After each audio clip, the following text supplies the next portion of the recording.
about the effects of different things on society and on you. So let's jump into it.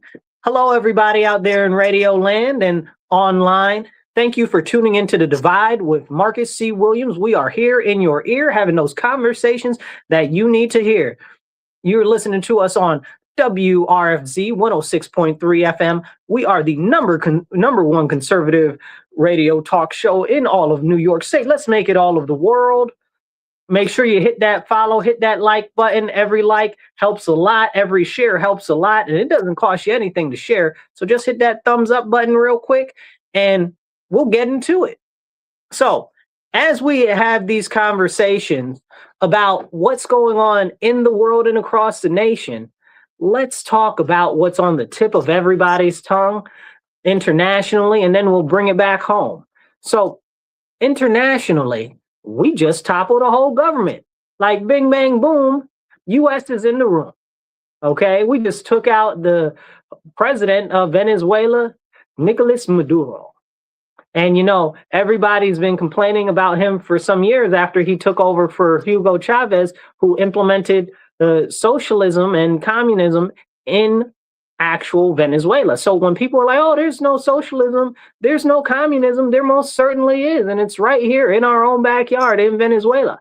But now the U.S. came in there. OK, we came in there lock, stock and two smoking barrels, and we kicked the whole president out of the country. We took him, we put him before our tribunals right now because we're talking about he is in trouble for drug trafficking. So, you know, they said he's the head of the sons of what was it called? It doesn't even matter what his whole cartel nonsense was called. But here's the deal. This is a whole foreign president. So we just toppled a government. I need everybody to understand that and receive that for a second. The United States of America just toppled a whole government. Like, bow. Not a whole bunch of blood loss. Not a whole bunch of lives lost. We just went in there, picked up their president and said, it is what it is. Get some. You know, and a lot of people are like, oh, well, what's going on there? Why would the U.S. do that? Well, because Venezuela has been a pain in our side for quite some time, and not really for all of the reasons that people like to say online and stuff like that. The U.S. could care less about a country being communist or socialist. It's about who that country is aligned with, right?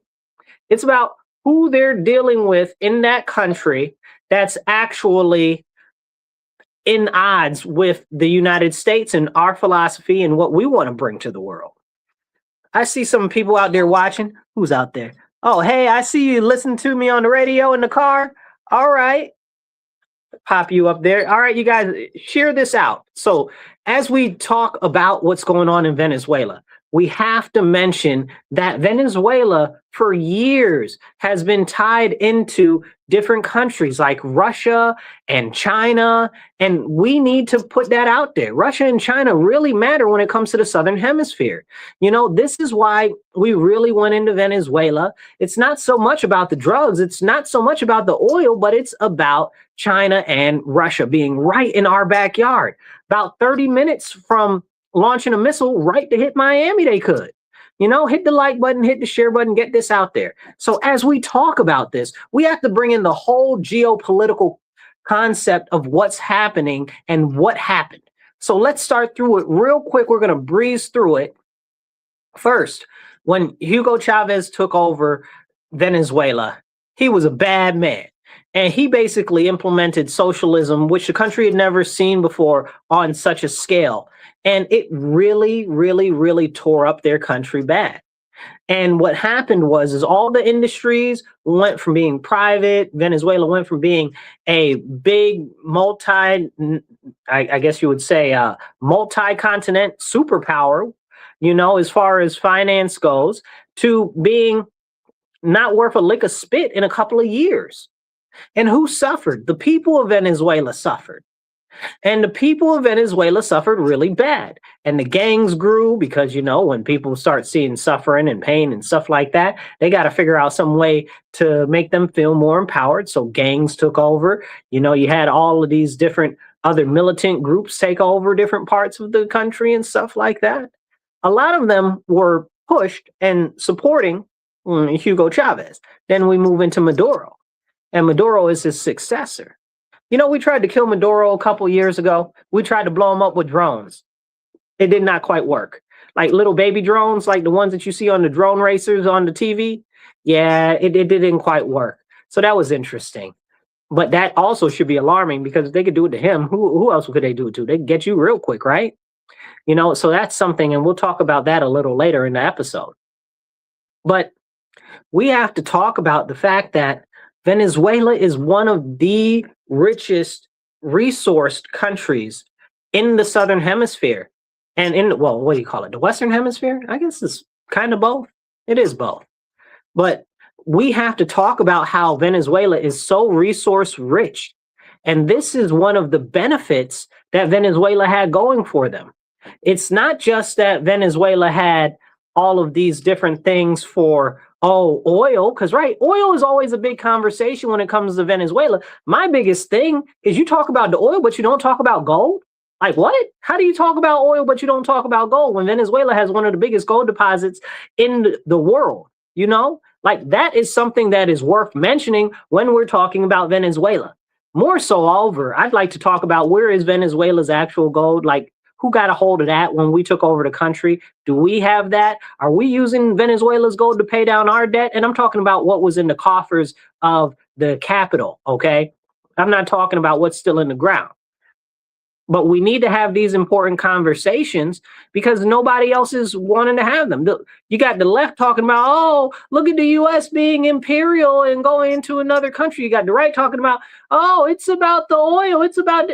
It's about so much more. And there's so much lost in that conversation. Now, let me tell you guys where I come from in this perspective, right? I don't care. On skill, I don't care about Venezuela. No offense to Venezuela. I'm sure that the people in Venezuela love Venezuela.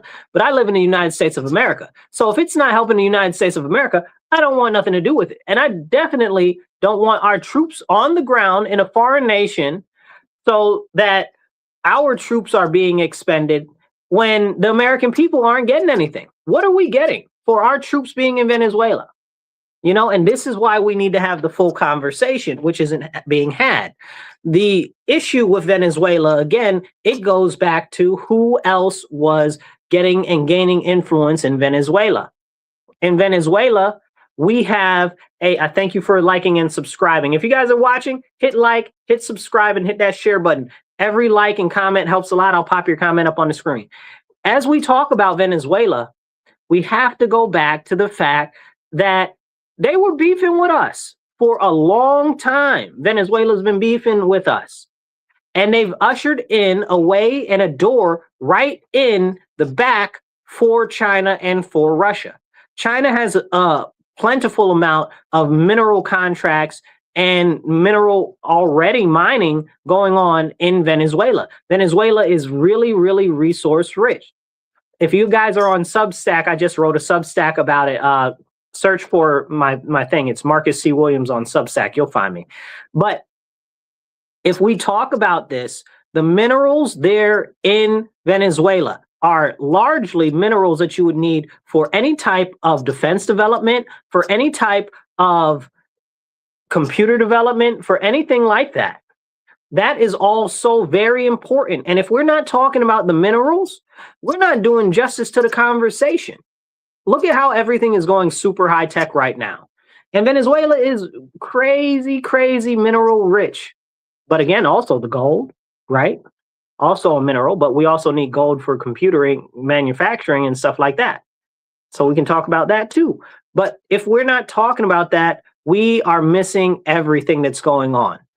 Now, because China and Russia were all involved in Venezuela, that was one of their big BRICS partners, if you're not familiar with BRICS was this whole concept of setting up an alternative economy so that they can move away from the Western hegemony and the Western nations being in charge of the world order. So BRICS is the Brazil, Russia, India, China, and then it's got a whole bunch of other BRICS plus nations and stuff like that. South Africa was one of them also.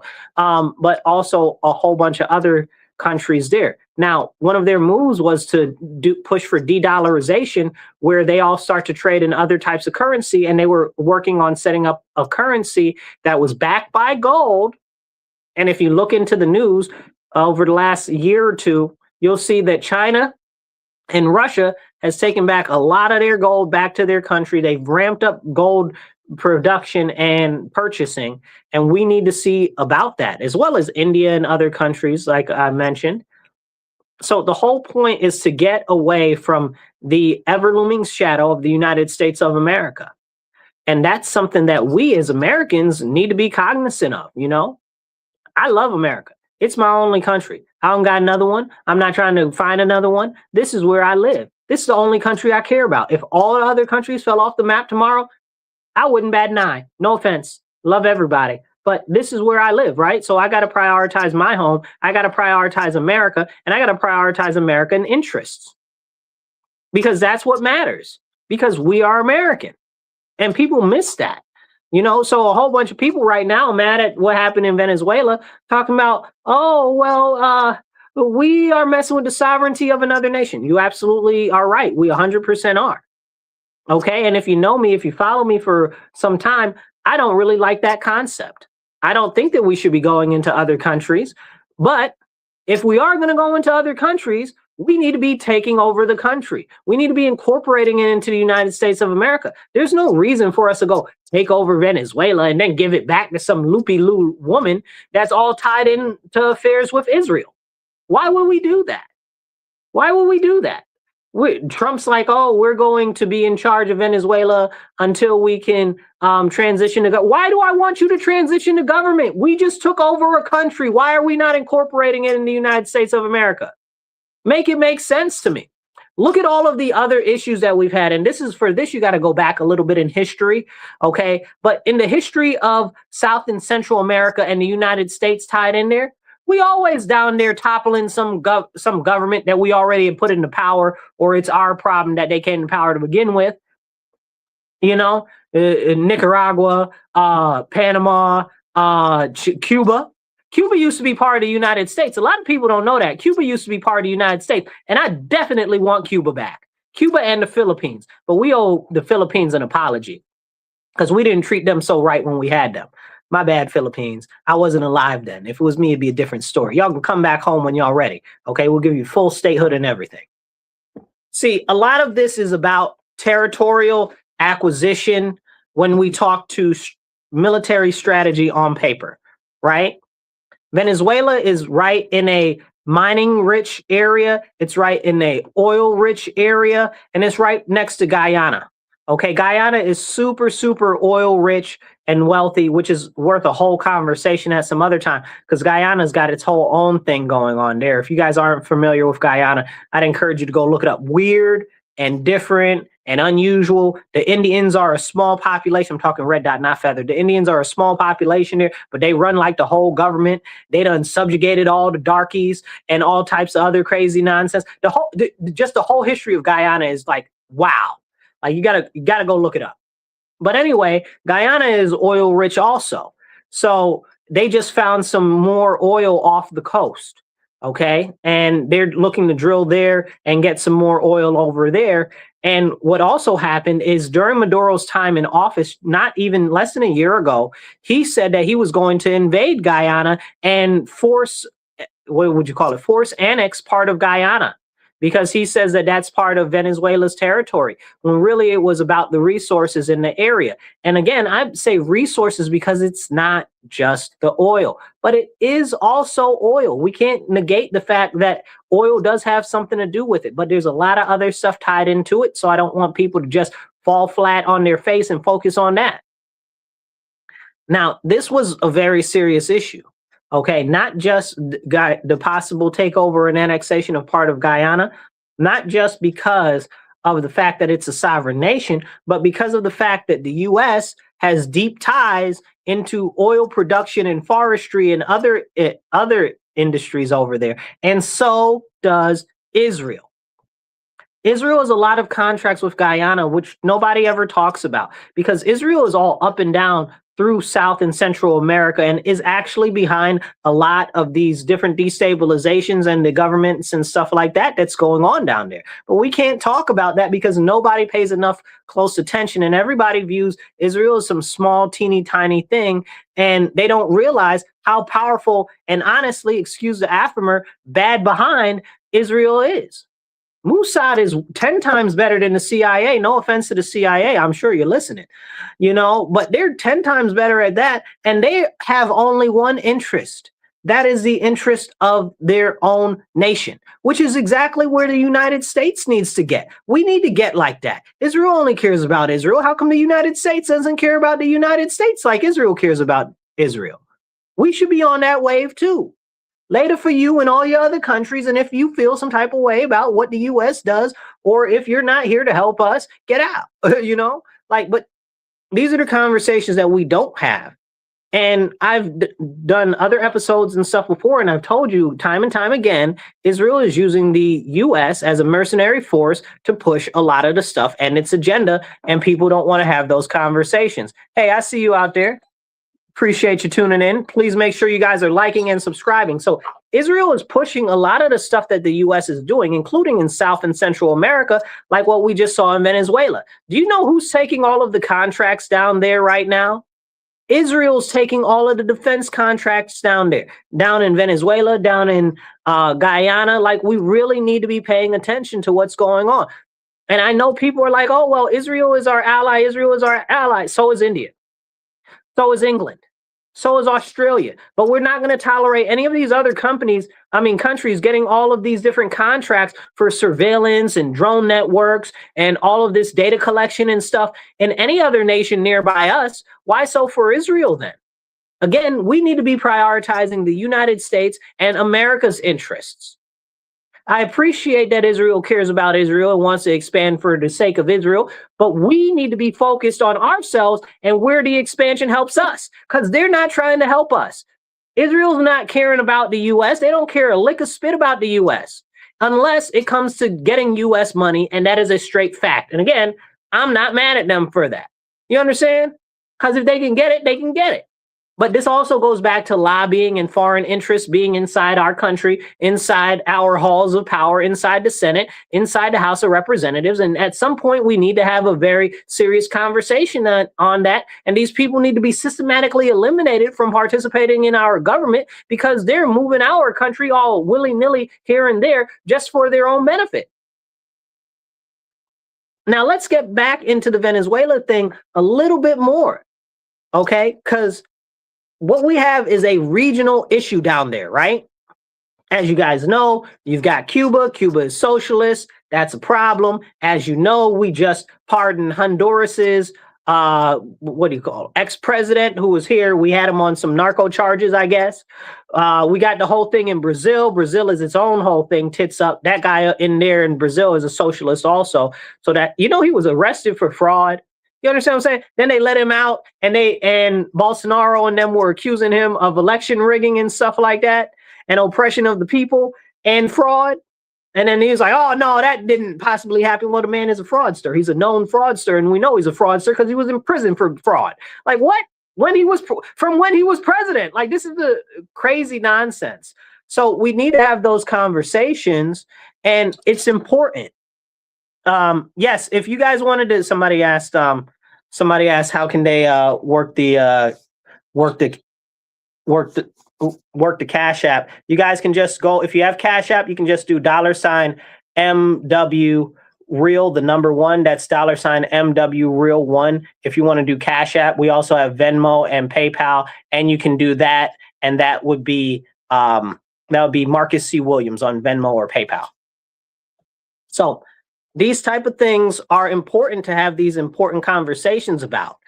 When we look at these things going on in let's just say the Caribbean area, right? Let's not say South America. I'm going to say the Caribbean, right? Even though we're talking about some South American countries. So when we talk about the South American and Caribbean countries, we have to look at a number of patterns that we've seen with China and Russia influencing a lot of these other countries down there. We're talking about these socialist regimes.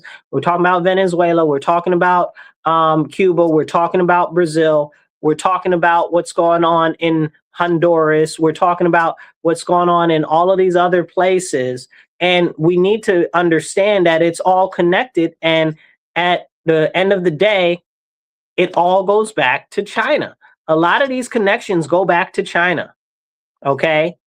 We have to make sure that we're paying attention to what is going on the world stage. China hates us.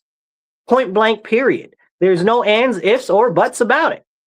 And what China is attempting to do is China is trying to maneuver themselves to disempower the United States. That's why they're all in Mexico right now. That's why you got their narco president, Shannonbaum. Okay, we're not going to get into her and her ties to Israel. But that's why you got their narco president, Shannonbaum, talking about, oh, you should release Nicolas Maduro or whatever the case is. You tied in with the narcos too.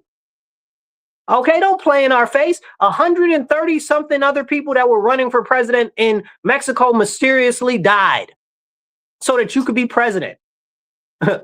Like, are you serious, right? Like, how does that work? Like, can we talk about that? A non-Mexican, Israel-aligned Jew in Mexico when the whole country of Mexico is largely Christian, specifically Roman Catholic? Like, how'd you even get in office, bro? All of these people all of a sudden magically died. Poof, gone, dead. To let you in office. So you can't be paying attention to her and stuff like that. She's trash too. Okay? China is all up and down in Mexico. They're using Mexico as a shipping vessel for a drop off of all of their goods. Okay, so that they can funnel them into the United States and say that they were from Mexico. It's a trick and it's a trap around different trade regulations and stuff like that. But also it's a disservice to the United States where they can help flood us with cheaper goods. This is a serious problem. And you know, Americans, we love cheap goods, right? And that's also part of a problem because it shouldn't be cheap that we want. It should be quality. And that's probably why we're in such a disposable society now. Everything is absolutely disposable. And that's something that we need to have a conversation about too at some other time. But let's get back into it, talking about the Mexico connection. Let's talk about the Panama connection, right? Panama has been there, the canal, the Panama Canal, the canal that we dug, okay, and we had men die digging the Panama Canal, was given back to Panama a couple years ago. Then China took over the Panama Canal.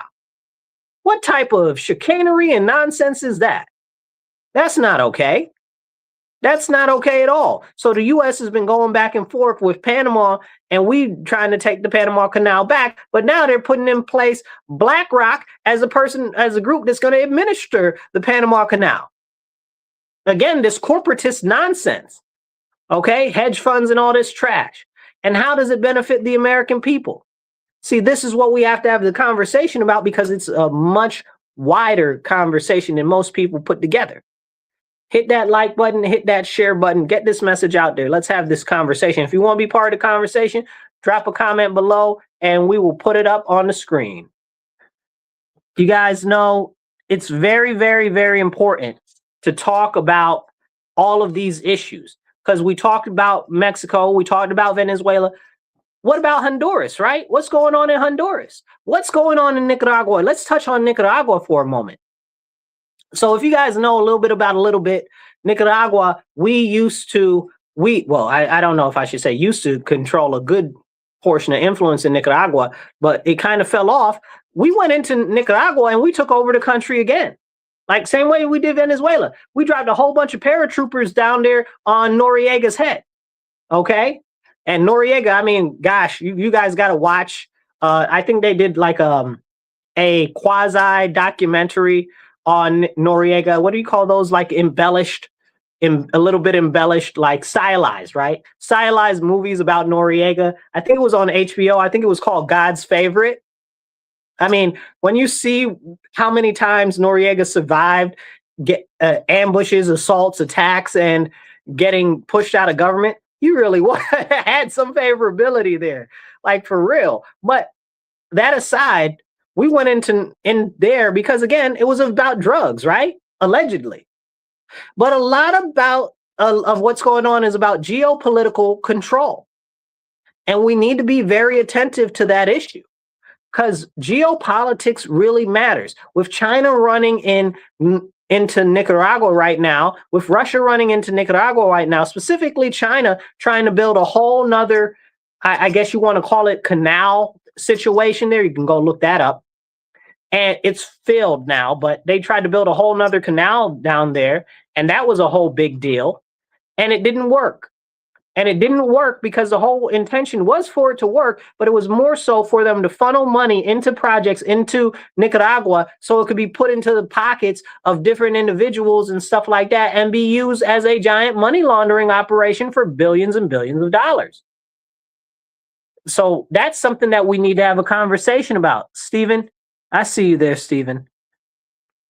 That's something we need to have a conversation about. So if we don't talk about these issues, nobody's going to have a conversation about these issues. Who out there is talking about this? Nobody. Now we got people crying for them to liberate Cuba. Now, Cuba's a little bit of the same situation. Because they're socialists, because they're corrupt, they've got Russia and they've got China running up, down, and through there. And China's everywhere else, too. Don't get it twisted. China's all through Jamaica. Ask a Jamaican. Ask a Jamaican what's going on in Jamaica with the Chinese. They own up everything. They done bought up everything. They own all the ports. They own all the highways. China owns everything. They done put in their own private toll roads. Toll roads, excuse me. Yeah, this is real what's going on. China's taking over the Caribbean and Central America, and we need to be privy to it. And we got to do everything that we can to stop it. So I'm kind of glad we went in there and got rid of Maduro and we're taking over. But I'm also mad that we're not actually taking over, right? Because again, I believe very firmly that we go into a nation, our soldiers deserve the rights of plunder and that they deserve to keep what they kill, and that we should be able to annex the whole territory. And there shouldn't be room for discussion on that. If we're going into a country with our military, what's the point in going in a country with a military? To take it over. That's it. And if Mexico wants some smoke, they can get it too. Because I've been waiting to run down on Mexico City again for a second time. If y'all don't know, we already did that one time. We ended 2 empires in Mexico, and we marched on Mexico City and we took over Mexico City. But people act like that ain't ever happened. So when people are like, oh, well, Mexico is so big and Bulgari, we marched on Mexico City before. We took over Mexico before. We can do it again. The last time we did it, we just didn't keep it. And that's my issue with all of these military engagements, you guys. We go to these countries and we don't take over and make it part of the U.S. You know, and people say, oh, well, America's an imperial nation. Lies. Absolute lies. I wish we were an imperial country. I wish we were going out taking over other countries. That's not what we're doing. We're putting puppet dictators in there. We're putting all of these corporations behind the scenes that only really benefit the corporations and not the American people. The American people get nothing from this. Nothing. We getting the gold from Venezuela. You're going to use the gold from Venezuela to pay down the debts of the United States of America. Is that what you're doing? Is that what you're doing? Because they got hundreds of billions of dollars worth of gold down there that's already pre-cut in the different depositories of the capital and stuff. We taking that gold. We're going to use that gold to pay off America's debts, huh? What are we really doing? You tell me. Drop a comment in the comments. Be part of the conversation. Because we have to ask ourselves, how do I, as an American citizen, benefit from this? How do we really benefit from this? And it's so disgusting, it makes me want to spit. Hold up.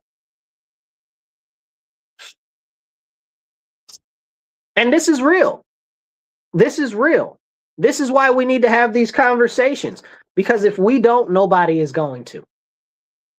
Real quick, you guys are listening to The Divide with Marcus C. Williams. We are here in your ear, having the conversations that you need to hear. We are on Rochester Free Radio, WRFZ 106.3. Don't touch that dial. We are here from 2:30 to 4 p.m. every Monday. Tell your friends, tell your family, tell the enemy down the street, tell them to tune into the show, and let's go. All right, so back at it. We've got these issues with China and Russia being all throughout the actual Central and South America. So we have to deal with them seriously, clearly, and directly. This Venezuela move, was definitely a big step in a right direction to help kick them out and take back the different mining rights and stuff like that. If you guys don't know, we're in a mineral war with China right now. China owns a large portion of the rare earth mineral rights around the world and other very important crucial minerals as well. So we need to be very much so on the lookout for that.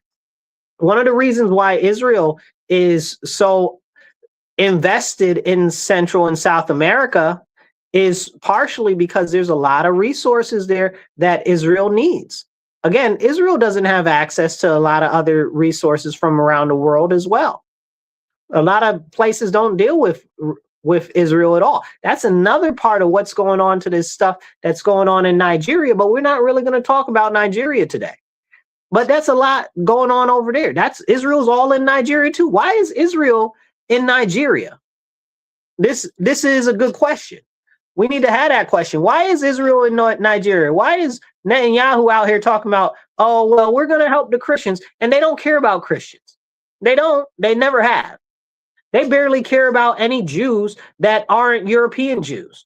Because if you guys will remember, and you guys go look, don't take my word because I'm saying it. Listen, like I always tell you, believe me because I'm saying it, not because I'm telling you. I'm going out my way to tell you. So to make sure that I'm telling you, go look it up.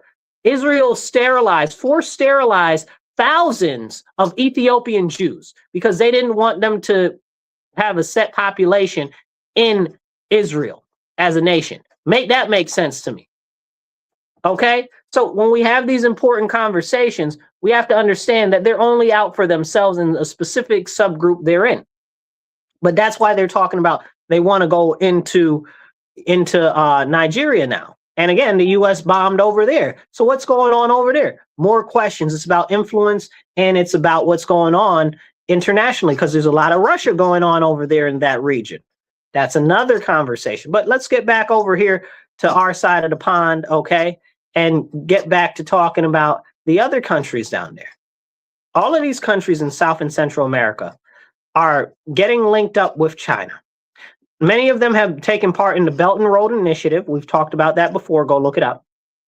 And many of them are now, honestly, indentured servants to the Chinese empire because they owe them so much money that they're not able to pay it back. So China is taking over their ports, their railroads, their airports, their crucial infrastructure, their dams, and all types of stuff. And we need to be paying attention to what's going on. So this move in Caracas, this move in Venezuela, good move overall. I still wish we wouldn't have gone in there unless we're going to take over the country. Maybe we can install Marco Rubio as the governor of Venezuela, right?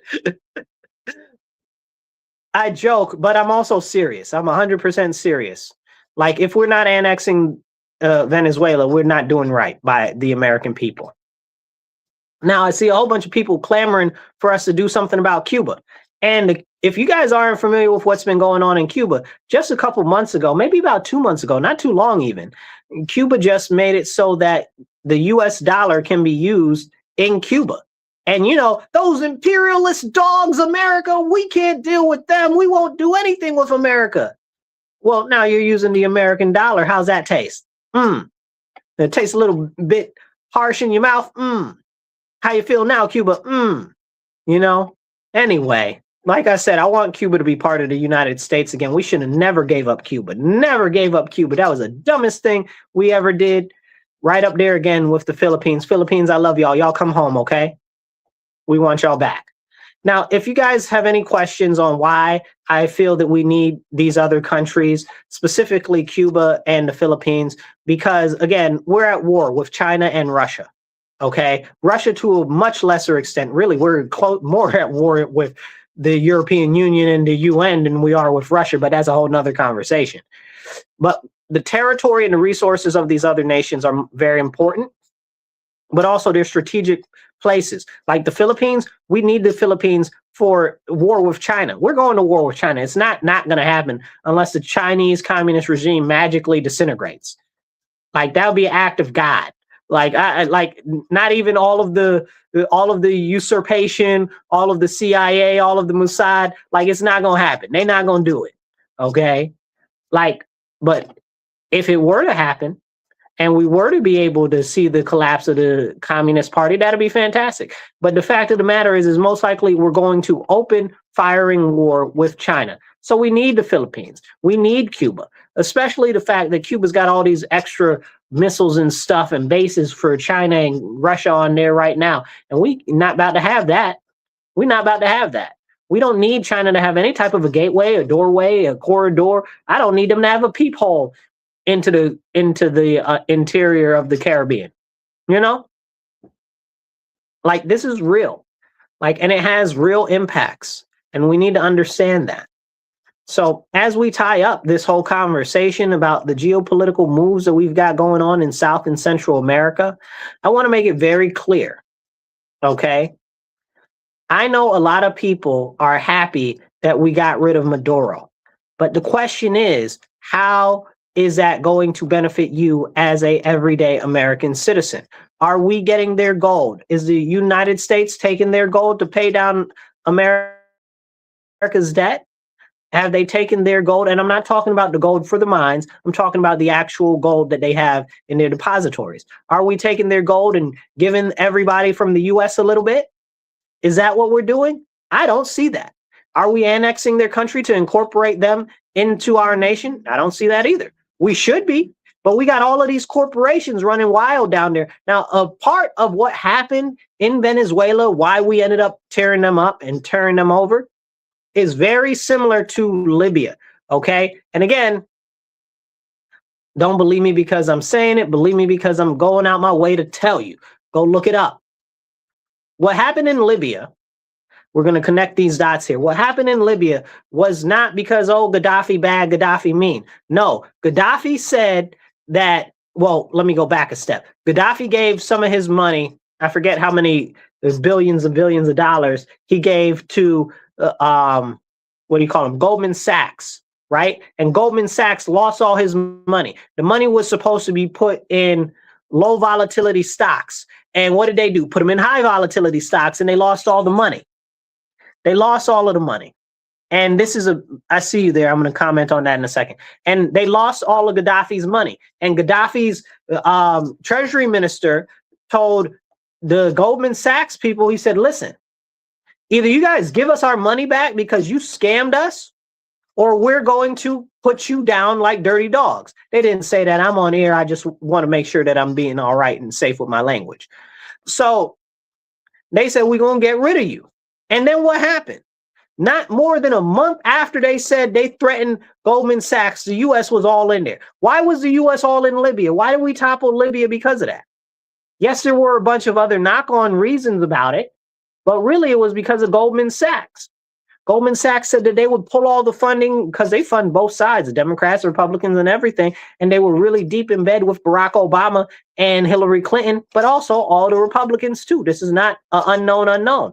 So they said, if you don't do something about these people in Libya and get rid of them, then we're going to stop funding you and we're going to let out your dirty secrets. And the U.S. said, oh, no, we can't have that. So they went and they toppled Gaddafi's government. Whatever happened to Gaddafi's gold? He had tons and tons of gold, literal tons. What happened to Gaddafi's gold? Where'd that gold ever go? Right? Can we have that conversation? It's important. Hit the like button and subscribe and share. So this is what we need to have these conversations about, right? All of that was about these private bankers behind the scenes, these corporatists behind the scenes, maneuvering the government and our military as their private mercenary forces. And this is what we have to understand goes on far too much. Okay, we got to put an end to this. That's the same thing that's going on in Venezuela. You know, one of the biggest reasons why we went into Venezuela was for the tech bros. Go look it up. I can't make this stuff up. Go look it up, y'all. Believe me because I'm telling you, and go look it up. So what happened in Venezuela is the tech bros and the Bitcoin people and stuff like that carved out like this little section of Venezuela that was all for themselves. All for themselves. It was like a state inside a state. Like a nation inside a nation where they could do whatever they want. They had total rule over it by themselves. These are these corporatists, these Bitcoin people, and these technocrats. They had it like their lavish private islands. Think of like a Jeffrey Epstein utopia. Okay? And then what happened? I'll tell you what happened. Then Nicolas Maduro got mad. He was like, hey, you guys are doing a lot of too much down here, and you're not giving us any real money like we should be getting, you know? And he said, well, we're going to crack down on you. And they said, you're going to crack down on us?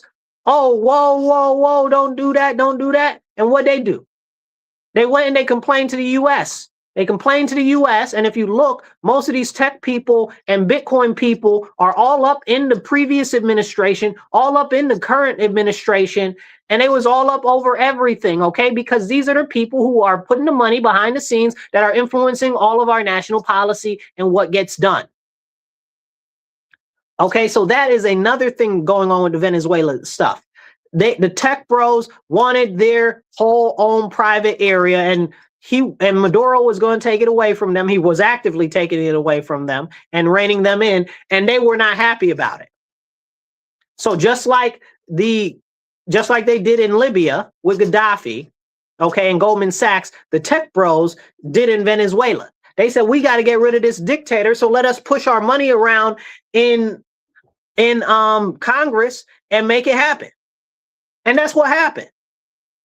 Because otherwise, and this is the craziest part, right? Like people try to say, oh, well, Trump, oh, well, Trump. No. Oh, well, Biden, oh, well, Biden. No, y'all. No. It's everybody. Because it's the money behind the scenes that are manipulating not just the market in our nation, it's also the manipulation of every single one of our, well, not all of them, but almost all of them, all of the members of our Congress, all of the people making our laws, all of the bureaucrats that are getting paid off to push these agendas inside our nation that are not serving our nation, but are serving the corporatists, the cronies, and all of these foreign interests. And we need to have these serious conversations. Hit the like button, hit the share button. Let's go to some of these comments. I see y'all with the comments. Come on, let's get these comments. Let's see. Can I make it bigger? Yeah, let's see. Okay, there we go. We got, let's see. Luke says, just like every other war in my lifetime. That's right, Luke. It's the same thing happening over and over and over again. And that's what we got to recognize. It's the same pattern. Luke says, Happy New Year, brother. Yes, it's always a question. What comes next? Maduro is a bad guy, but the U.S. has a bad habit of getting involved like this, and then the situation degrades every single time, Luke. Every single time. Okay? Like, this is crazy. Let's see, who's this here? Papa Dockin.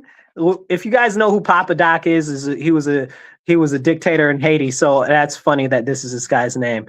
Good to see you, brother. Okay, what is with the gold in the Twin Towers that got gone? Bro, don't even get me started on the gold from the Twin Towers. Don't get me started on the gold from the Twin Towers. Don't get me started on the insurance from the Twin Towers. And don't get me started on who wasn't in their offices on that day. Don't get me started there. But okay, let's see what else we got. Mazi says Gaddafi no longer sold his, what does it say? Gaddafi no longer sold his oil in dollars. Gaddafi no longer sold his oil in dollars. That's what Mazi says. That's an important thing. We were talking about that. You came in a little late, but we were talking about bricks and stuff like that. Let's see. He says, oops, we got a lot of comments coming in at one time. Okay, it says, no, we went in because of the oil was no longer transaction. No, that's not why, Mazi. That's not. That's part of the reason, as we were covering earlier with the Venezuela situation. There are many factors in this, and that's part of the reason. But the real reason was Goldman Sachs. Go look into it. Go look into it. Mazi says, we also want the oil. Yes, Mazi, we do want the oil, but the oil is, again, only part of the whole situation. We don't want to get distracted and bogged down with the conversation on the oil. Okay, because there's so much more there. You lose sight of the forest for the trees. See, who's this? Says Luke says the biggest scam our elders the biggest scam our leaders ever pulled on us was convincing us that there are two parties and keep us fighting, and it's a uniparty, and that's been going on for a long time. Absolutely right, Luke. Absolutely right. And that's what we're facing right now. That's what we're facing right now. Mazi says, I gave you three things, not just oil. Yeah, you said the oil, the transactioning, and the dollar, and I don't remember what the third one was or whatever the case is. Sorry about that. A lot of comments are coming in at one time. But we talked about the SWIFT and the transacting in dollars earlier. You missed that part. We were talking about BRICS, which also, I know I saw a comment in there about BRICS, but I don't know where it went, you guys. Sorry about that.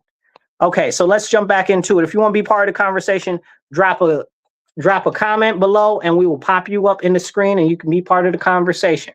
Now, as we tie this all up with a little bow, I want to remind you very firmly that all of this, almost everything that the US does, is driven by money. Driven by money that we as the people of the American society will not see, will not benefit from.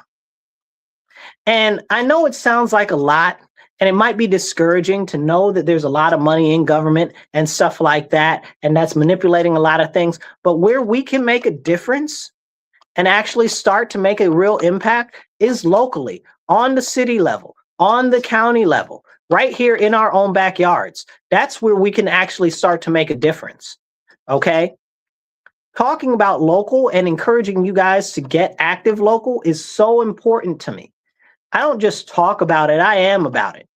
I'm very active locally in politics. I'm very active locally with city council. I wish I had some more people that are willing to get active locally with the school board, because that's a whole nother beast that I don't even have time for. But what just happened over the weekend, bringing it into New York State and bringing it into Rochester, New York, where I live, is last Friday, a couple days ago, January 2nd, I submitted legislation to city council. I sent it over to each of the city council members, okay, including the city clerk. I sent over a bill to actually work on addressing the issues with biometric surveillance in the public areas and biometric data collection. Along with that, in the bill also, it featured a right to cash, because they're trying to get rid of cash, you guys. They're trying to push everything digital. All of this is about being able to track you 24 hours a day, and we don't want that. It's not just tracking. It's also predictive movements. It's also predictive behavioral patterns that they are trying to trace you down from. But also just tracking your facial recognition, your irises, your eyes, your vocal recognition, your gait detection, that's how you walk, all of this stuff, that's not okay. They're collecting more and more of your data all the time, and they're selling it. Not only are they selling it, they can do terrible, horrible stuff with it once they get it. And I need like 2 hours to go into that really in depth the way that it should be. Okay? Because it's very important that we get active local. So I seen this becoming an issue. Last year, I tried to get the city council to put forth a bill on limiting biometric surveillance. There wasn't really much taste for it. They said, oh, it's not an issue, whatever, whatever. So the first thing I did, as soon as they inaugurated, even before they inaugurated the new session of people, I sent out emails to everybody. Okay, the first day that they get into work, they got a whole bill right there, ready for them. Okay, because this is serious. So I did that on Friday. Guess what happened is yesterday, excuse me, I think it was Saturday. It might have been Saturday night, Sunday morning. Comes out a story in our local newspaper, Wegmans, which is our local homegrown grocer, okay, that they are using biometric scanning in New York City to track people and stuff like that. And I said, see, this is why I'm so glad that I put out that legislation just last week, because it's important that people understand and know what's going on. And it's crazy the timing of that just so happened at the same time as I had just released this piece of legislation to city council. But again, this is where we can make an actual difference on our local levels. If you guys are interested in putting together a bill similar, I can send you over the information to the bill that I submitted. But it's important because locally is where we can make the change. I've already got the stuff going, and we need to move this stuff forward, but we also need it on the state level. I'd like to see it on the county too, but the county is kind of, but we got at least one crazy bat lady is out there talking about it. I don't like her too much, but you know, every now and then, even a broken clock is right twice a day. So that's something worthwhile. And we could talk about that. And I think it's worth talking about. If we don't understand that the massive data collection that's done by the government, especially with their co-aggregation with different AI models and companies like Palantir, like what's that military company? Adrian Crow, I forget what it's called. It's the weird guy that has a little goatee. That guy. I can't remember. Adrenal, something like that is the name of the company. It's escaping my head right now. But they do a lot of massive analysis of data. I see the comments there. We'll get to them in a second. They do a lot of massive amounts of data aggregation so that they can do predictive behavioral models and stuff like that. And I think that people aren't adequately concerned that the more data that people have on you, the more easily they can move you around or maneuver you as if they were the hand of God and you'd never even know it. That's why this type of bill is such an important thing. That's why these type of conversations are so important to have, because you got people that are out there right now that'll say, oh, well, it's not an issue. It's not an issue. It's absolutely an issue. What are you talking about? It's not an issue. Oh, well, your phone tracks you all the time. This is fine. It's not bad. Don't worry about it. Or just wear a mask so it covers your face. Are you losing what little sanity we have left? We're just going to sit here and let this type of biometric data be continually collected on us all the time and sold? Not only is being collected, it's being sold, because that's what they always do, because they want to make some more money, y'all. Wake up. Okay, if you're in Rochester, the act that I submitted is called the Rochester Sovereignty, Biometric Privacy, and Cash Access Act. I'll say that again. The bill is called the Rochester Sovereignty, Biometric Privacy, and Cash Access Act. If you live in the city of Rochester, call City Council, email City Council, tell them to support this bill. It's very important that we get this passed, not later, ASAP. Okay, so let your friends know, let your families know, all of that. And if you live somewhere else and you would like to get something similar started in your township or in your city, I'd be happy to share some framework with you. So reach out to me. Let's drop some of these comments here. Okay, let's see. Gotta go back a little bit. Mozzie's got a whole bunch of comments. Mozzie, I see you got a whole bunch of comments. Mozzie says a lot of stuff. Mozzie, I'm only gonna take a couple of these comments because you said a lot of stuff. Let's see. Oh, wait, hold on. What was this? Luke, we got that comment. Okay, there we go. All right. Mozzie says, can you explain how not being on the SWIFT system affects the U.S. Treasury bonds? Yeah, that's kind of more a little bit heavy for this show here. But essentially, you guys, what Mozzie is talking about is similar to what we were talking about earlier with the BRICS and how they're trying to set up an alternate economy, not using the US dollar. If less people use the US dollar, essentially our dollar is worth less. And that means that we have to put more effort into transacting in other currencies. Not only does it make it more difficult for us to do that, it also comes with the lack of ability to put sanctions on other countries. So that's something that is a big concern. And you might have heard Marco Rubio talk about it, or any other number of people talk about it before. Let's see. Luke says, and regarding the cashless situation, then when we say something they don't like, they're going to shut it off. That's exactly what's going to happen. And we won't be able to buy anything. Exactly.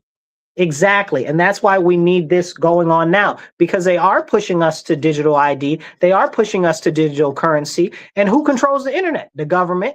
Who controls the electricity? The government. Okay. And those are just them controlling those items, right?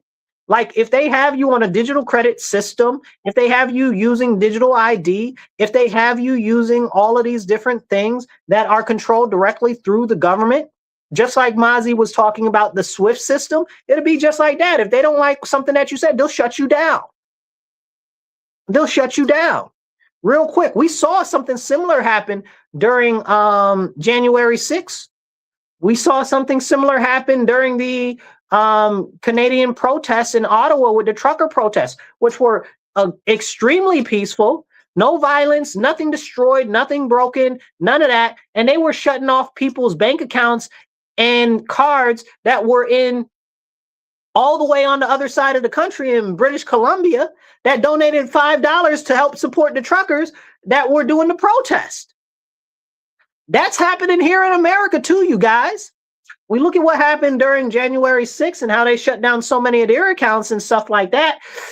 They were shutting down people's accounts that bought Bibles, in Washington, D.C. around that time. Don't listen. Again, don't believe me because I'm saying it. Believe me because I'm telling you, go look it up. Like, you can't even, this stuff is so serious and so real, and we don't have the adequate conversations about these very, very important issues. Very important issues. So take a second. If you guys are listening to us on the radio, go to Patreon, go to Rochester Free Radio on Patreon, donate, and in the comments, put The Divide with Marcus C. Williams, and the donation will go as a credit towards the show to get us more airtime and stuff like that. If you guys are online, you can help out the show. Look at the two sides over here. If you're on the wide screen like this, or look down here, you can see on the bottom how to do that, how to support the show. We need your support so we can have these important conversations. Please get the message out and share this, and definitely hit that like button. Let's see, we got some other comments here. We got Papa Duckin. I don't know how to say your name, but I love it still. He says, digital social score. That's exactly what we're talking about. Digital credit, that's where we're going. And it's a serious, serious problem. And we need to stand up and we need to start pushing back against these things on the local level, because let's be honest, Congress moves slow. Congress moves slow. I want a bill against that. There was one in Congress last session. I think it was last session. It might have came into session before last. It never got passed. What happened to that? There's also supposed to be a bill about cash access, protecting cash access in Congress. I don't know whatever happened to that bill either. But this goes into the conversation I was having with you guys last week. A lot of these bills and stuff are being sabotaged by people that call themselves being for the people. People that call themselves conservatives or Republicans are sabotaging the bills that conservatives or Republicans should be supporting. The same thing is going on the side of the Democrats, where they should be supporting certain things and they're not. Let's look at the bill that Anna Paulina Luna and what's her name, Ocasio-Cortez, that they put together, both of them, okay? And the bill was about capping interest rates on credit cards. That's amazing. That's an amazing bill. We need that. I think they wanted 10 or 15%. I don't remember exactly what it was, but it's an amazing thing, because usury used to be a crime in the United States. Usury is illegal based on Christian philosophy. It's also illegal based on Islamic philosophy, but that's a separate conversation. Okay. And we know whose religion it's not. Okay. Not illegal based on their religion, because they like to charge everybody all the interest and everything. But we're not going to talk about that. But this is a serious situation. We've got good bills out there that are being put out there before Congress, and nobody will take them up. They get stalled out in committee. They actually make it to the floor. They push it out away from the floor. And this is serious. This is a serious issue. This is a serious, severe issue.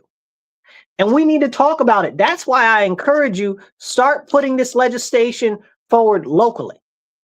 Locally. And if you can get them to identify it on the state level, because that would be fantastic. You know who's doing real good at that right now? The Florida is. The Florida Governor DeSantis and his people in the, do they have assembly or do they have house? I don't know how they do it down there. Maybe they have assembly like we do up here. But the assembly and the state senators that they got down there, they're doing a good job.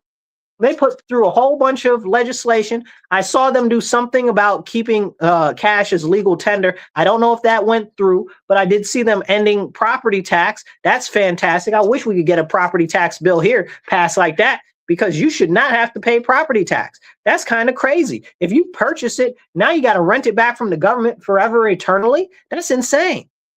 That's insane. Now they want to talk about 50-year mortgages. 50-year mortgages, the average home buyer age is like 43, 45. You're going to be dead. That's what, 95 years old by the time you would pay off a 50-year mortgage? And the average life expectancy in the US is 78. What are we doing? Again, these corporatists, these bankers, these people that are so involved in the ever workings of our Congress are stalling these important things that would actually benefit our citizens. And we need to have these conversations. And I encourage you to have these conversations with more people. Get active, you guys. Get active. And again, if you live in Rochester, or if you're anywhere in New York State, especially for that matter, I want you to encourage anybody that you know in the city of Rochester to call City Council and support the Rochester Sovereignty, Biometric Privacy, and Cash Act.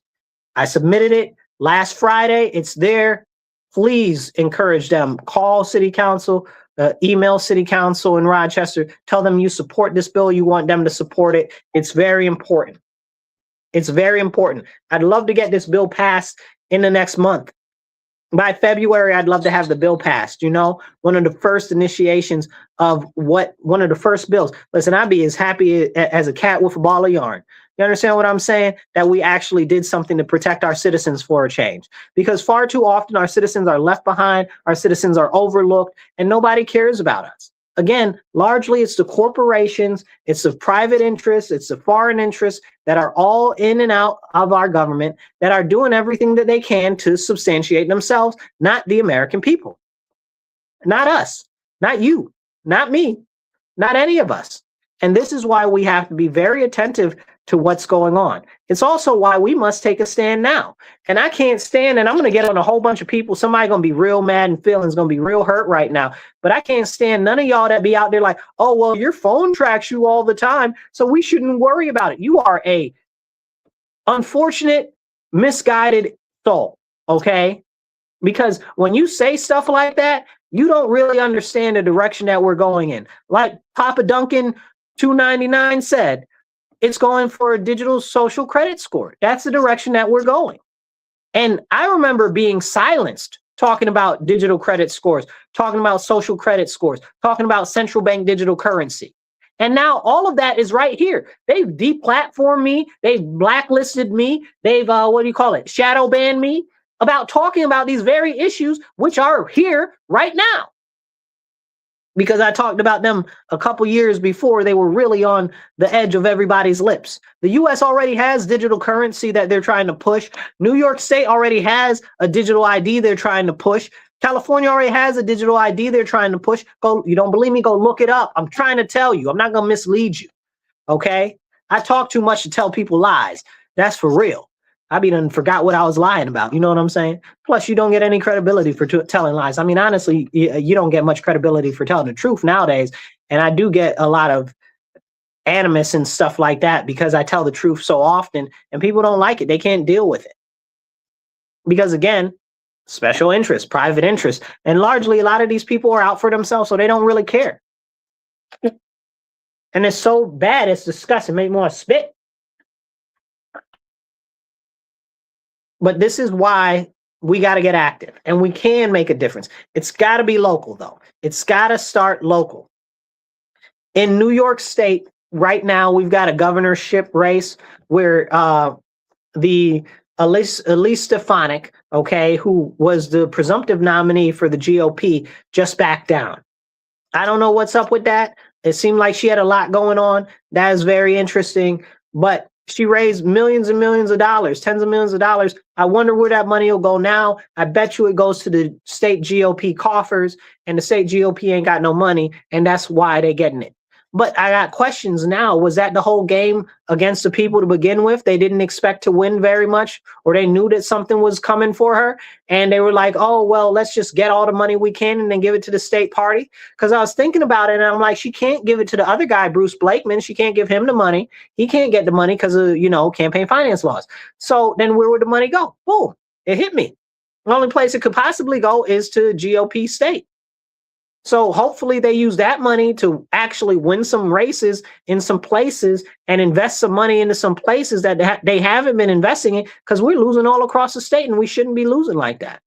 We shouldn't, in strongholds. And that's kind of crazy. So, but they got this new guy running and I'm like, I don't know what to do about this guy. Bruce Blakeman, he sounds like everything I would always ever want in a Republican candidate. But I don't know. I don't know if he can win. I don't know if Elise could have won, but a lot of people have more faith in Elise than they do in Bruce, and most people don't know anything about him. So, I mean, I don't know. I liked his commercials. His commercials seemed real good. He sounded like everything I ever wanted, but you always also got to be kind of skeptical of that. But I don't know if they think that he can win. I'd like to see numbers on paper if they really think that he can win and how. But I do think that it is better that he is downstate. So maybe more people know who he is downstate. Maybe he can get some more votes down there. But honestly, I don't really know. And I don't really see much happening. I wonder why his campaign hasn't raised that much money yet. And honestly, I'm concerned, right?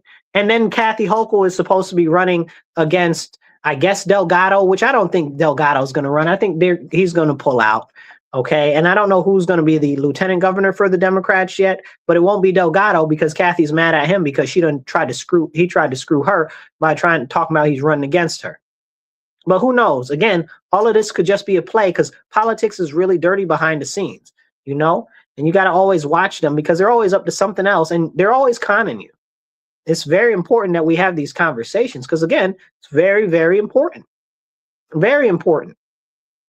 And I bring up the New York stuff and her dropping out because, look, just earlier today, if you're just tuning in, just earlier today on the news, Tim Walz is stepping down from his race, not from governor. I wish he stepped down from governor too, but I don't know who the heck the lieutenant governor is, and that might be worse. That's what happened here in New York when Cuomo stepped down and then Kathy took over, and she's worse than he was. They both terrible, but she's super ultra terrible.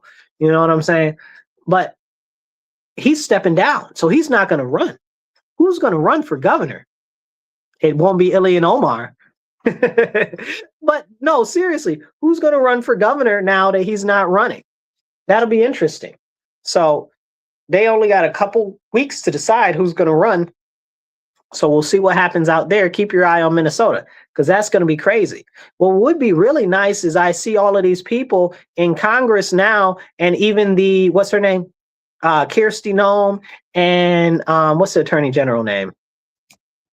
Oh, I don't really like her like that. What's her name?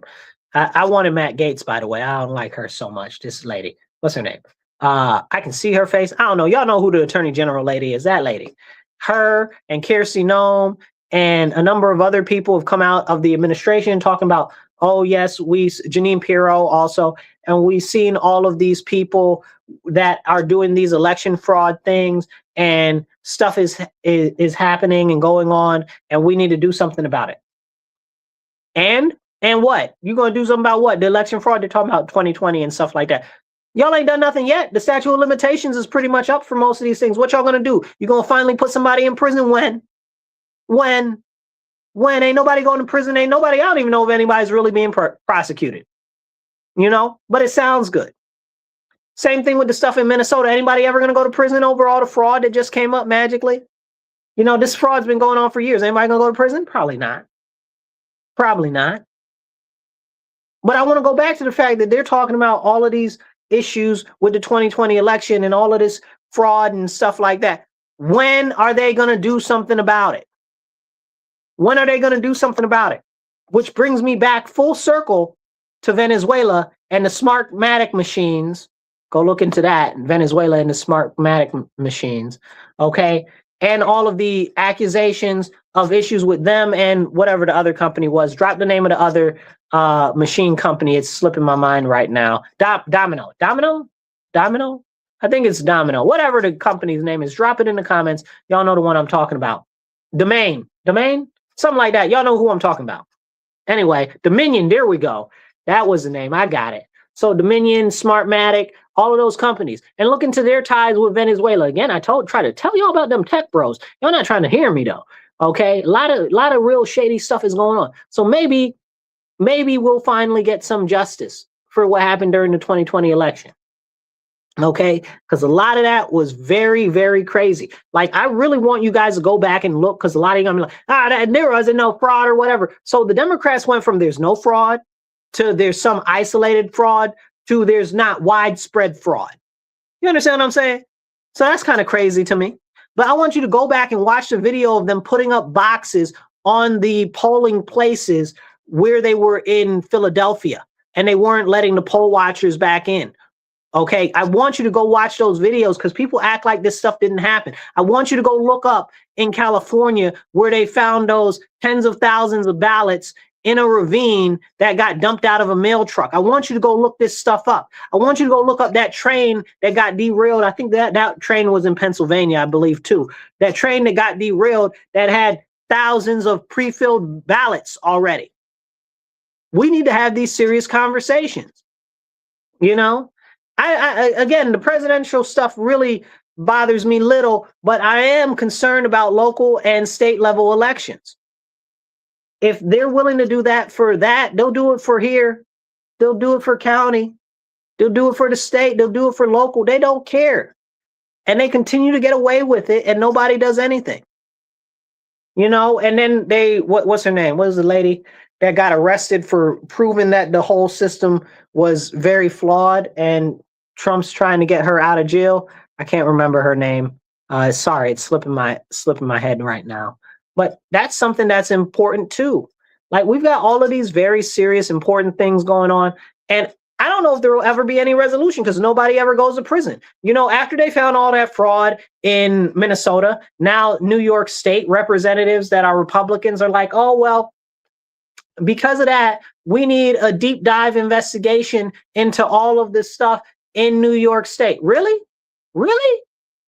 But people on the ground have been screaming there's fraud for years, and you guys haven't done nothing. You haven't done nothing since we had more people in the Senate. I mean, well, yeah, in the Senate, in the state Senate I'm talking about. You haven't done anything. What have you done? Now all of a sudden you're screaming. The Democrats are still in charge of everything. They're not going to do anything. Nobody's ever going to go to prison. You're telling me, oh, well, we should look into this. We know that there's fraud. I live in Rochester, New York. Every single year, tens of millions of dollars is missing from the school budget. Tens of millions of dollars. They haven't passed one audit in the last 30-something years. Okay, where is the money from the RCSD? How come nobody is in prison, bro? Never? Nobody? One year they overspent, like, it was like $66 million that the RCSD overspent. And then they were like, oh, no, it wasn't 66. It was only 33 million that we overspent or whatever the case. Well, where the heck did you, first of all, how you overspend $33 million that you never had to begin with? That makes sense to me. That's gotta, you can't overspend $33 million. Make it make sense. And where did the money get spent at? Nobody knows. It just into the air. Come on now, stop playing with me. Stop playing with me. This year, the RCSD has a $38 million budget shortfall. How do we have a budget shortfall when we have the biggest, let me not say the biggest, but we have the most funded school district in the nation, second most funded school district in the nation. But we got the most funded school district in the nation, and you talking about you got a budget deficit of $38 million incoming? How? Y'all shut down a ton of schools last year. You got rid of a ton of teachers. You got less teachers, less schools, less students, and you need more money. Somebody make it make sense. And you want to talk about fraud on the state level. Oh, these frauds with these different programs for the medical and the daycare and the this and the that. If we got fraud in the school and you haven't put anybody in prison over that, what makes me think or even reason to believe that you're doing anything other than playing in my face about these people that are committing fraud in the daycares, in the medical assistance programs, that you're going to do anything about that. Nothing's going to happen. Nobody's going to do nothing. Y'all not never going to do nothing. Y'all ain't arrest one person to put them in prison yet. Y'all ain't go after one person to put nobody in prison yet. And y'all keep steady playing in the American people's face, playing in Republicans' face. Talking about, oh, well, we're going to do an investigation to do an investigation. Sound crazy to me. Absolutely sound crazy to me. Stop playing in my face. Stop taking a piss and tell me it's raining. So tired, y'all. And this is why so many people don't go out and vote. And I'm so sick of it, because what's happened, and I'm going to tell you, because this is very important. Let me explain to you real simply why a lot of people don't vote. Again, I'm highly involved in local politics. Okay. Politics means a lot to me. I do a show every Monday on politics. You guys are listening to it right now, right? Hello. Shout out to shameless plug for the show you're already watching. Hit like, subscribe, and share, and help get the message out for the show. And hit that heart button. Drop some comments, even if it's just some American flags or hey, I'm watching. Good to see you. Okay, so what is wrong with people, and why won't they vote? Because the government and the people in power keep playing in our face. They tell us, oh, we're going to do something. Nothing ever happens. Did any of the COVID dictators ever go to jail? No. Prison? No. Fines? No. Cuomo? No. You know, Cuomo killed all them thousands of people's old folks. What happened to him? Nothing. Then he got the audacity to run for New York City mayor. Sure. Don't get me started. But this is the problem. Nothing is ever done about these clear political criminals. Like, they're violating these citizens and nothing is being done. Look at the people that they put inside the churches to spy on the churches. The FBI put people inside. Look it up. I'm telling you. Don't believe me because I'm saying it. Believe me because I'm telling you. Go look it up. The FBI put a number of different surveillance agencies inside churches and inside Catholic churches, especially, saying that anybody that does traditional Latin mass or is a traditional conservative needs to be put on a watch list because they could be a threat. Excuse me? Because they're concerned that we might actually stand up for righteousness in our country. That's crazy, y'all. Look at how these people really look at us. How come none of them are in prison? We know for a fact now that what happened to the President Trump with Operation Crossfire Hurricane and with all the other nonsense, we know now that that was a lie. And I don't care whether you like him or don't like him. I'm just making a point here. We know that was a lie. Any of them in prison? No, none of them. Not the two FBI lovebirds, not Cuomo, none of them. And what they be like, oh, well, the statute of limitations, it ran out or whatever. No, these people need to be in prison. Statute of limitation be danged. You know what I'm saying? Like, well, what is going on? If these criminals don't get punished, why? Why do we put anybody in jail? Why is anything illegal? Because it's the citizens. They don't care about you. They don't care about me. They don't care about the everyday citizens. And that's what we got to understand. That's why we got to get active. You, me, everyone. We have to get active. We have to get active locally. Because we can't guarantee that the state's going to do anything or that the federal government's going to do anything. So we have to start getting active locally, pushing the legislation that we need locally so that we can actually start taking some action. Then we need to move up to the county and the state level. That's how we get stuff done. That's how we truly make a difference. That's how we truly show that we want to be the difference and be the change that we want to see. And maybe running for office isn't for you, but maybe you can go moonlight at a city council meeting or go to a school board meeting. But we have to get active. People don't want to vote no more because they don't see anything being done for the everyday citizens. It's the corporatists, it's the private influences, it's the foreign influences. That's where all of the focus goes to what they want. The private developers, all of this stuff. And in the meantime, the people suffer. Well, guess what? The people are tired of participating in the facade that is the United States government. People don't have a real reason to believe because they don't see anybody that's in office doing what they want. You understand what I'm saying? Like, there's, again, and I've said this before, there's only like 3-4 people in the Senate, in the House of Representatives, in Congress on a federal level that I even see doing half of anything. You know, anything that I like, especially, or anything that's consistent, more or less. On the state level, I couldn't tell you. I couldn't tell you. The state level, everybody feels so defeated, they don't even really submit legislation. It's kind of go along to get along. What's going on? I don't know. I got some legislation for them this year that I'm going to submit to them, though. Watch me. Okay. I got quite a few pieces of legislation. I got them locked and stocked in 2 smoking barrels. Okay. We ready. So, but the fact of the matter is people don't see what we want being addressed in anywhere in our government. That's why we have to stand up. That's why we have to get active. That's why I'm always encouraging you guys, get active, giving you ideas of what can be done, how we can make a difference, because it's up to us at the end of the day. It really is. We look at Mondani going into New York City. Now, Mondani is the mayor, and he's talking about, oh, well, we're going to get rid of rugged individualism for warm collective communism. For warm, what did he say? Warm collectivism, you know? So that, what do you mean, bro? I don't want none of your collectivism. I want voluntary association. I want voluntary association. I don't want to be forced by the government to be a collective with nobody. If I choose to self-affiliate, to self-align, to self-involve with other people, that's fine. That's what our country is about. Rugged individualism and collective work where we see that we can work together. Not forced collectivism by the government. That is not the same. That is stealing away our freedom of association. And we need to understand that that's what they're pushing. That's what these people that call themselves socialists are pushing. They're pushing to tear away your rights, your liberties, your freedoms. And at the same time, they're going to tell you everything that you want to hear, just dripping honey in your ear. And, you know, that's not good. But people buy it. People lap it up. Why? Because of what we just talked about. They feel spurned by the government. They don't see anybody doing anything that they like. So now it's a mini revolt.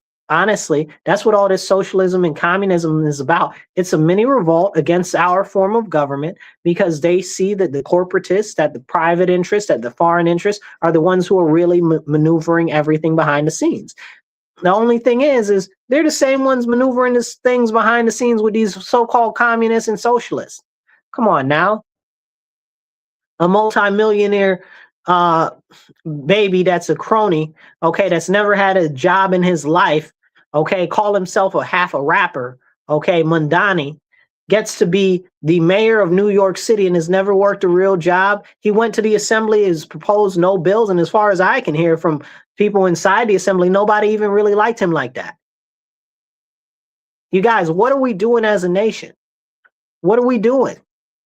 This is why you, me, everybody else, we have to get active locally. Because if it's not for us, it won't be anybody else to do it. That's why we have to stand up now. That's why we have to stand up for our homes, for our communities, for our cities, for our states, and for our nation. Nobody is coming for the everyday citizen to save us. Nobody is coming. Here I am, send me. That's why I'm standing. And I pray to God that me standing up can encourage some of you, any of you, to also have heart and stand up. Because now is the time.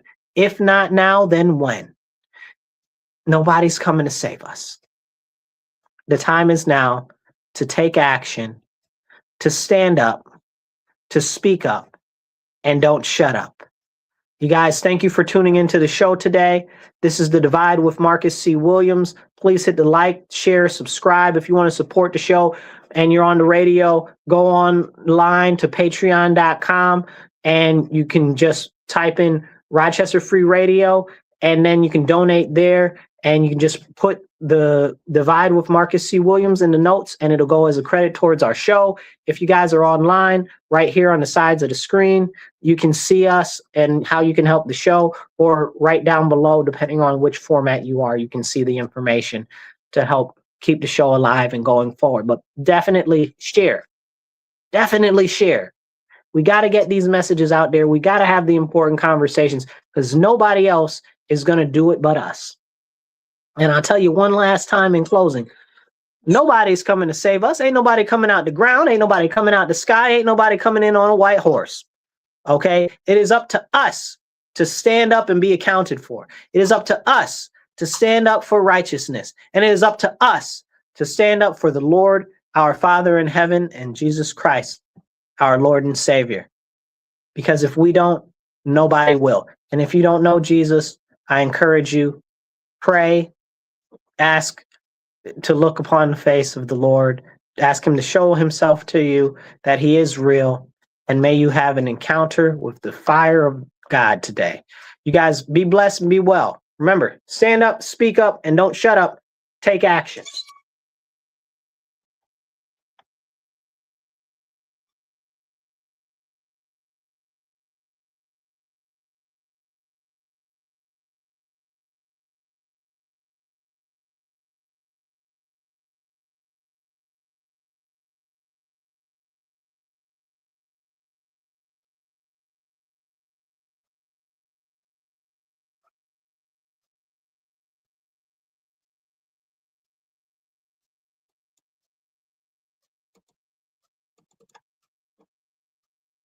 All right, you guys. I don't know what I'm supposed to click on this screen. We used to have a thing to click that we were supposed to click, and they done changed it. So I'm just clicking stuff on the control panel over there online on the thing for the internet. They'll figure it out before the next show comes on. But I appreciate you guys tuning in, and we got to take action. So please do donate. You can do Cash App, Venmo, PayPal, however you want to. It's information's right on the side right there. $MW Real, the number one for Cash App. And if you want to do Venmo or PayPal, it's at Marcus C. Williams. I'll catch you guys next week. Make sure you subscribe, make sure you share, and drop some comments, because even the comments after help. Be blessed and be well.